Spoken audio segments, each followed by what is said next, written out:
بسم اللہ الرحمن الرحیم۔ السلام علیکم ورحمۃ اللہ وبرکاتہ۔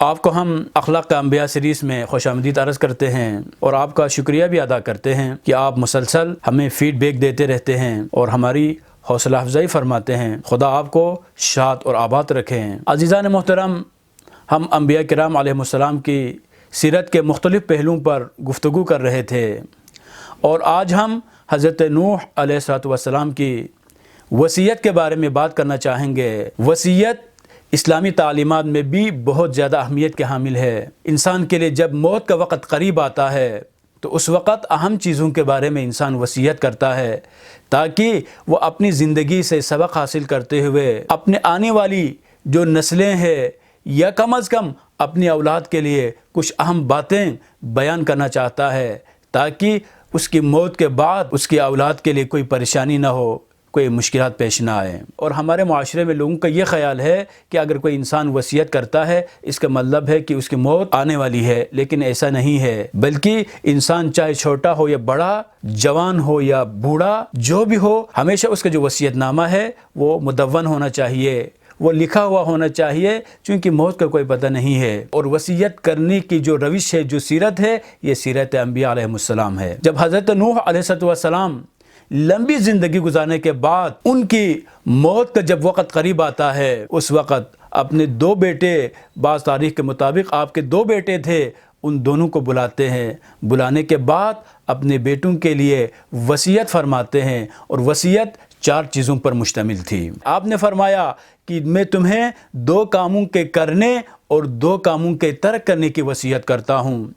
جن 2 کاموں کو ہر حالت میں ترک کرنا ضروری ہے وہ کبھی شرک نہ کرے اور دوسرا کام کبھی تکبر نہ کرے۔ یہاں پر حضرت نوح علیہ السلام کی اس وصیت سے ہمیں معلوم ہو رہا ہے کہ شرک کرنے کے نتیجے میں انسان کا خالق کے ساتھ جو رشتہ ہے وہ رشتہ منقطع ہو جاتا ہے، وہ رشتہ ٹوٹ جاتا ہے اور اس کے نتیجے میں انسان عذاب الہی کا مستحق ٹھہرتا ہے۔ اور تعلیمات محمد اور آل محمد، اسی طرح سے قرآنی تعلیمات کے مطابق باقی تمام گناہیں قابل عفو ہیں، لیکن شرک کبھی بھی قابل عفو نہیں ہے اور شرک کو اللہ تعالیٰ نے ظلم عظیم سے تعبیر کیا ہے۔ تو انسان کو چاہیے کہ اپنے خالق کے لیے عبادت انجام دے، بندگی کرے، بندگی کے اس دائرے میں رہتے ہوئے زندگی گزارے۔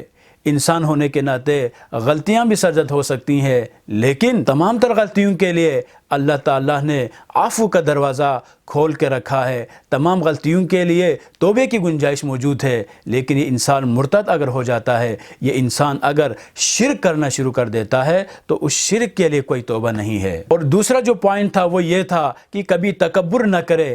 تکبر کرنے کے نتیجے میں انسان اس دنیا میں ذلیل اور خوار ہو جاتا ہے۔ متکبر انسان یہ خیال کرتا ہے کہ میں باقیوں سے مختلف ہوں، وہ اپنے آپ کو تھوڑا سا بڑا دکھانا چاہ رہا ہوتا ہے، لیکن بڑا دکھانے سے بڑا نہیں ہوتا۔ اگر واقعی میں اگر بڑا نہیں ہے تو بڑا دکھانے سے کچھ نہیں ہوتا، بلکہ اس کے برخلاف انسان جس حد تک عجز اور انکساری کا مظاہرہ کرنا شروع کر دیتا ہے اور اسی حساب کی عزت لوگوں کی نگاہ میں بڑھتی جاتی ہے، اس کا احترام بڑھتا جاتا ہے۔ تو اگر آپ بھی باوقار زندگی گزارنا چاہتے ہیں، محترمانہ زندگی گزارنا چاہتے ہیں، لوگوں کے محبوب بننا چاہتے ہیں کہ لوگ آپ سے محبت کرے، لوگ آپ کا احترام کرے، تو آپ کو بھی چاہیے اپنے آپ کو تکبر اور اس جیسی باقی جو صفات ہے اس میں مبتلا نہ کرے، بلکہ صفات حسنہ کو، اچھی صفات کو اڈاپٹ کرنے کی کوشش کرے، اچھی صفات کو اپنے اندر پیدا کرنے کی کوشش کرے۔ اور جیسے جیسے آپ اپنے اندر اچھی صفات کو پیدا کرنا شروع کریں گے، معاشرے میں رہنے والے انسان آپ میں موجود ان کمالات کی وجہ سے آپ کی طرف متوجہ ہونا شروع ہو جاتے ہیں اور آپ کی طرف خود بہت بڑھنا شروع ہو جاتے ہیں، اور آپ نہ بھی کہیں پھر بھی لوگ آپ کا احترام کریں گے۔ اور جن 2 کاموں کو کرنے کا حکم دیا تھا ان میں سے پہلا یہ تھا کہ لا الہ الا اللہ۔ تو فرمایا حضرت نوح نے کہ زندگی میں اس ورد کو اپنی زبان پر جاری رکھے۔ اور دوسرا ذکر جس کے کرنے کا حضرت نوح علیہ السلام نے اپنے بیٹوں کو حکم دیا وہ یہ ہے سبحان اللہ و بحمدہ۔ تو عزیزان محترم، اگر آپ اپنی زندگی کو اللہ تعالیٰ کی اطاعت میں گزارنا چاہتے ہیں تو ان 2 بری صفات سے اپنے آپ کو بچائیں، شرک اور تکبر سے ان اذکار کو اپنی زبان پر جاری رکھیں تو انشاءاللہ اللہ تعالیٰ آپ کو خوبصورت زندگی اور جنت نعیم سے آپ کو نوازے گا۔ والسلام علیکم ورحمۃ اللہ وبرکاتہ۔